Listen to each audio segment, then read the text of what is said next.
Salamu alaikum malien ni ye kunnafoni duman ye kunungo burem armée ko la maka ka bɔ hakilima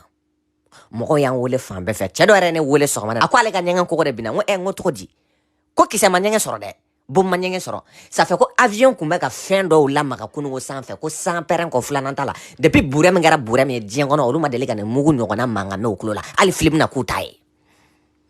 a ko ni eliko ninnu kun tɛ kunun k'a kun bɛ gɛlɛya dɛ ko jihadisiw kun bɛ ka boli ka don mɔgɔw ka so kɔnɔ de ka t'u ka fini b'o la ka deliliw kɛ ka don mɔgɔw ka du kɔnɔ ka delili kɛ k'u ka fini d'u ma muso finiw k'o don an m'a dɔn nin ye laasiya ye mais Asimi ye jamana in a y'a seko kɛ armée ye wali sini a bɛ ka seko kɛ armée ye armée ma dɛsɛ foyi la prime na o sara la o a tɛ tigɛ sara tɛ kɔ tigɛ sara tɛ manqué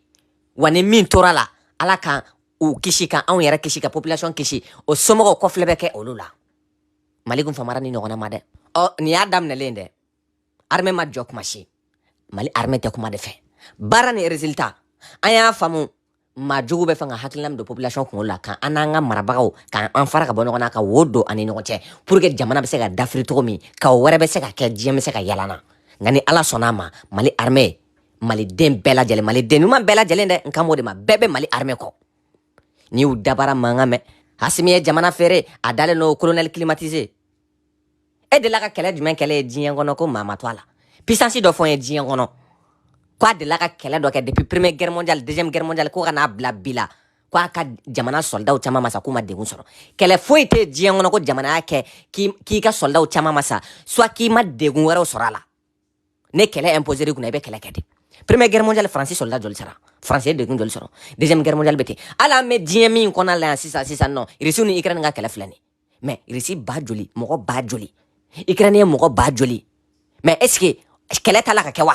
ne kɛlɛ nana wajibiya i kan ou soit mɔgɔ nana baki ma ou soit mɔgɔ bɛ k'i tɔɔrɔ k'i menacer k'a ka jamana menacer i se ka min i b'o de kɛ dɛ wa an ka armée ye fini ta nin de kama ko olu ni an'u ka diɲɛnatigɛ fɛn bɛɛ soit jamana ka bɔ bolo la o tuma aw kana manamanakan fɔlaw lamɛn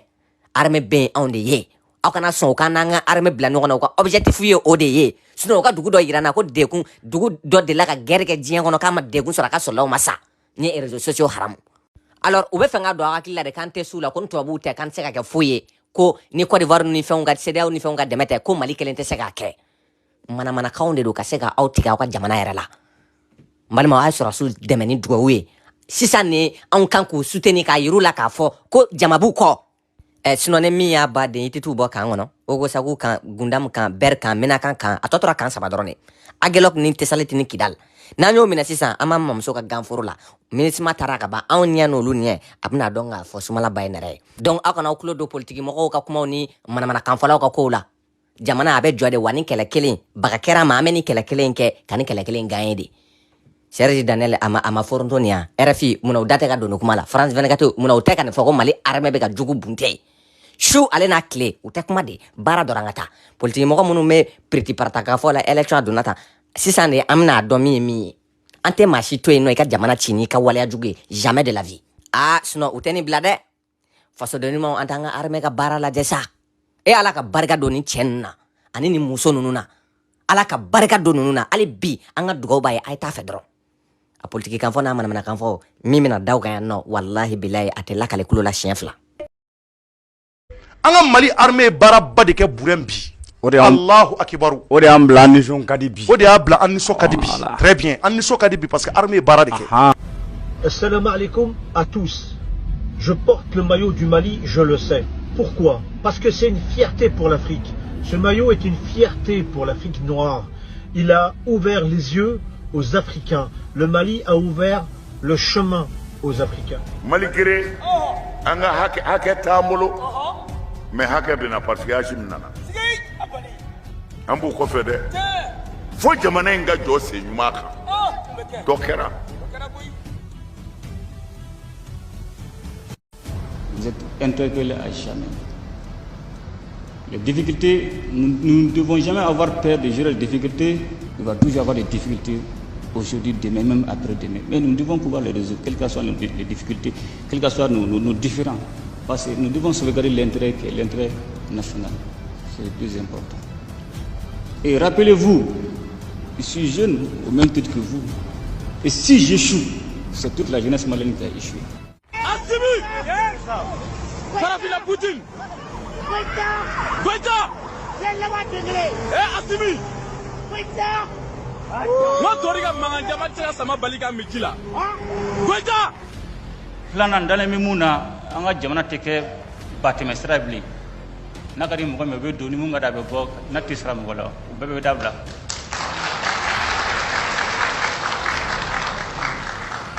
sabula da kan mɔgɔ min bɛ kɛ jamana ɲɛmɔgɔ a bɛ jagolen da tigi kan a ka jamana tirentigiw marabagaw a k'u labɛn mun b'a to u bɛ se ka jamanadenw lakana cogo min na a filanan fana min ye an ka jamana tɛna kɛ samasogo ye. Ne bɛ mun fɔ jamanadenw ye hali bi an kana an hakili sigi mɔgɔ si kana ja misali filanan ye mun ye k'a fɔ malidenw ye sɔrɔsiw labɛnnen an ka nin b'an tɔ nin bɛ dusu don an tɔ la mɔgɔ fɛn fɛn nin kɛ an b'u bɛɛ ɲini a bɛ nalen mɔgɔw b'u sigi a bɛ nalen an b'an labɛn a kama fɛn fɛn bɛ se ka kɛ pour que ka jamana in lakana jamana bɛ k'an sara o kama malidenw dalen ma na an labɛnnen don k'a fɔ et puis foyi t'an lajɔ. Foyi t'an lajɔ an ye rétrocession fɔlɔ in MINUSMA mɔgɔ mun di kan mun dira ma fɔlɔ la an y'olu kɛ cogoya min na filanan mun bɛ nalen an b'a kɛ ka ɲɛ ka tɛmɛ o yɛrɛ kan mɔgɔ si kana tɛmɛ o kɛ a la an labɛnnen la kama an b'a kɛ n b'a dɔn o de kɛlen bɛ depuis an ye bɛri minɛ ka ban fa wulila u t'a dɔn u bɛ taa yɔrɔ mun na mais an labɛnnen la kama sabanan ye mun ye k'a fɔ ko Mali sɔrɔsiw bɛ ka kɛlɛ mun kɛ tan a man di mɔgɔ caman fana ye.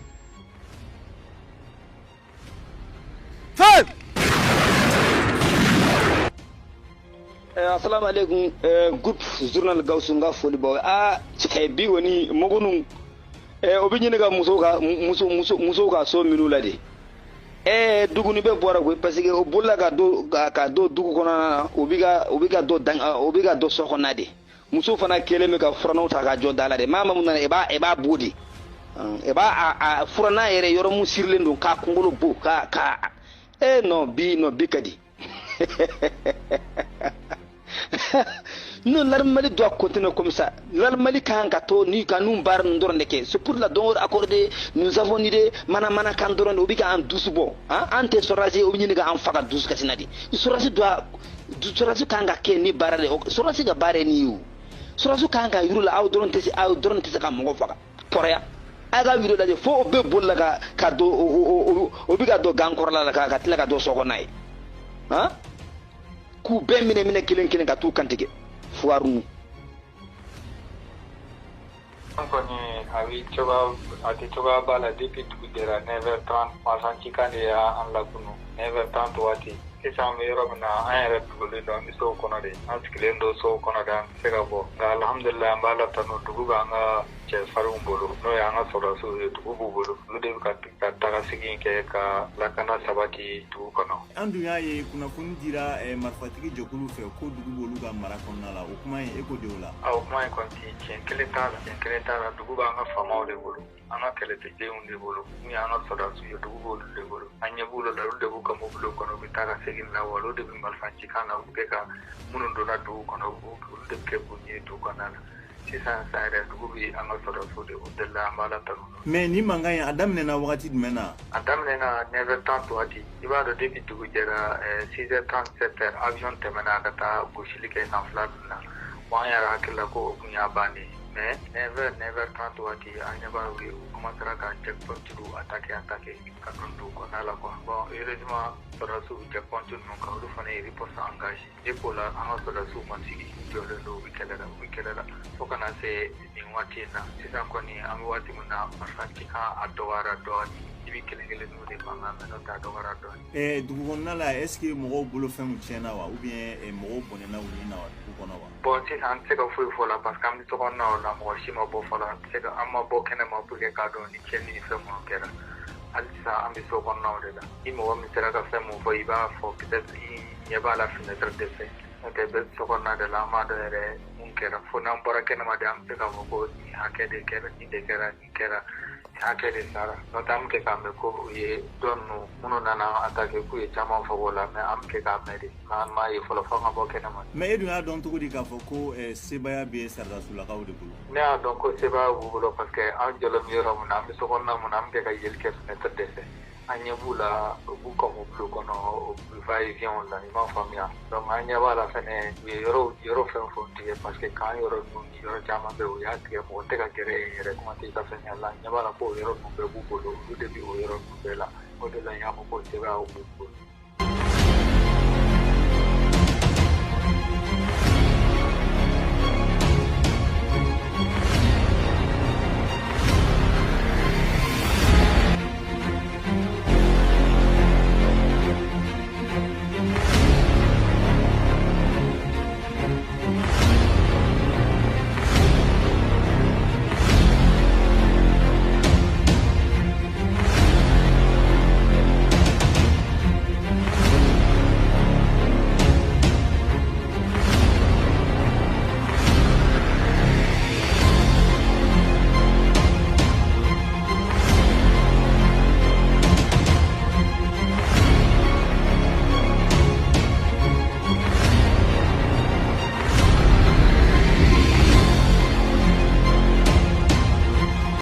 Il me plaît de saluer la montée en puissance des forces armées maliennes qui remportent des victoires éclatantes sur les groupes terroristes.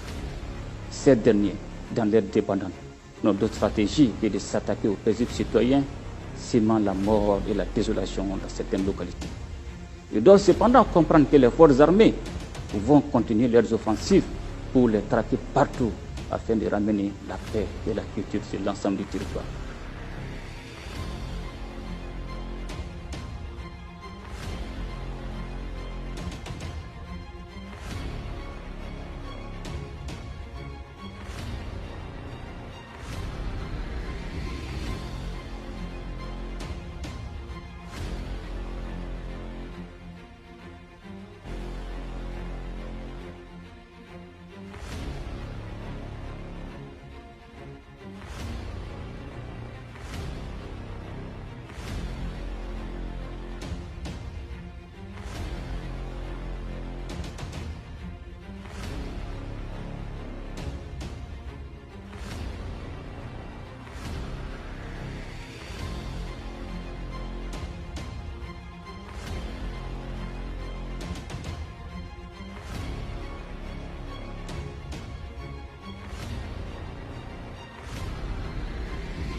nama jamana siye diɲɛ kɔnɔ ko a ye hɛrɛ sɔrɔ n'a ma sɛgɛn n y'a dɔn Dubaï ka ɲi bi kojugu diɲɛ bɛɛ bɛ kan ka Dubaï sɛgɛrɛ mais Dubaï sɛgɛnna fɔlɔ dɛ il Qatar aw ka Qatariyɛnw ka dugu lajɛ bi Qatar sɛgɛnna de fɔlɔ ka sɔrɔ ka hɛrɛ sɔrɔ donc ni Assimi Goïta n'a nɔfɛmɔgɔ ninnu bɛ fɛ ka Mali an ka Mali to Assimi Goïta bolo sa an ka Mali to Assimi Goïta n'a nɔfɛmɔgɔw bolo et puis il y a pas d'élection élection bɛ kɛ Mali kɔnɔ de n'a y'a sɔrɔ s'il y a la paix n'an ka dumuni kɛ an k'an da ka sunɔgɔ o ye de y a la paix ala kan kisi a ma Mali bɛ janfa min kɔnɔ ni Mali yɛrɛ ka barika tɛ duwawu min bɛ kan ka kɛ Segukaw bolo duwawu min bɛ kan ka kɛ Mali silamɛw bolo n'olu ka duwawu tɛ ɲɔgɔn tuma sɔrɔ Mali ko banna o mais ala de filɛ ka ni safɛ ninnu ye envoyé de Dieu de denmisɛnnin ninnu ye envoyé de il faut pas que an ka ala ka ciden ɲumanw an ka ninnu ye ala ka cidenw de y'an ma il faut pas que an ka bâton bila dans leur roue Malien bɛ ka ninnu soutenir il y a pas d'élection élection tɛ yen dɛ élection tɛ yen ninnu de bɛ to jamana kunna fo ka taa jamana kolo suma ni jamana kolo suma na ni Assimi ko sa jamana kolo suma na aw ka jamana filɛ aw bolo an ka élection organisée a tête reposer an bɛ élection organisée o la sisan ni min bɛ ta o bɛ ta n'an ko an bɛ Assimi yɛrɛ de ta an bɛ Assimi ta ko ɲɛ nin de et puis n'an ye Assimi ta les 4 autres colonels an b'u bɛɛ ta ka tugu Assimi na ka Maïga ta ka Diop ta ka Choguel ta Ça fait gouvernement a changé quoi. A changé. Mais ma djoumounumbe kanga a faut qu'on be bâton blanc dans le roue des Maliens. Où sera be à la bolo quoi. Où sera be à la bolo. Ne nya maoma e nya kono. Beba fode injonganga jamana korota. Anga jamana kadla. Nama jamana siye nya kono. Kadla na sans souffrance. Jamana bebe de la fora be souffrance de ke. Ka toro ni minogo ni Congo kun. Ka soro ka oka jamana développé. Mais en reste derrière votre président. On ne va les soutenir. On ne va soutenir. Pour que Assim Mbefe Malika Ketuka Mena Malika Keti. Et quand la Djekamini Mali Sigira dans les années 60, le Moro Kabwala. Fobi, Ama président. Mi sera Kanino. Ça fait Nino Kobake Kado Malikono. Kanino armement sans Kado Malikono ni Assim Mbefe. On a nos faits